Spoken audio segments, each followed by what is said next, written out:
More developments in the investigation into former Chief of the Defence Staff General Jonathan Vance today. The country's former top civil servant testifying at the National Defence Committee apologized for the way allegations against Vance were handled. Our Ottawa Bureau Chief Mercedes Stephenson is with me. Mercedes, what did Michael Wernick say? Well, Donna, it's not often that there are apologies from senior government officials, and in this particular incident, the Prime Minister and the Defence Minister have not apologized or really said that a lot more should have been done in the wake of the allegations against former Chief of the Defence Staff, General Jonathan Vance.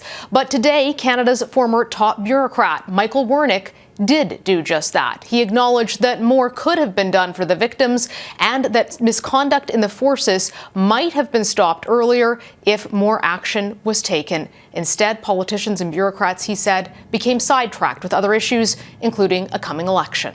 I think collectively the system failed, and it let down the complainant and it let down the women and men of the armed forces. And I deeply regret that. In fact, I would like to apologize to them if my decisions or decisions not to do something prolong this.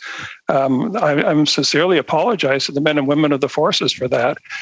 Wernick said that he and Minister Sajjan did speak directly about John Vance's performance, and whether or not he should stay on longer, and that there were other concerns about things happening in the military, including the high rate of turnover with senior officers and Vance's desire to stay on apparently until up to 2022. But none of this seems to have come along with more discussion about those allegations against John Vance.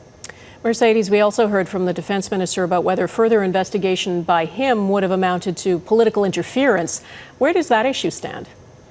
Well, Sajjan continued to defend his response of not accepting that envelope with evidence, but today Michael Wernick had a different opinion. Listen to this. He had the alternative of accepting the envelope and immediately giving it to somebody to send over to us. He could have acted as the courier and said, okay, I'll take it from you, but I'm sending it to PCO. And I do think that Mr. Walburn could have found some redacted version of the information to give to us that might have hypothetically given us more to go on. Wernick says if they had had that envelope, perhaps they might have been able to do more.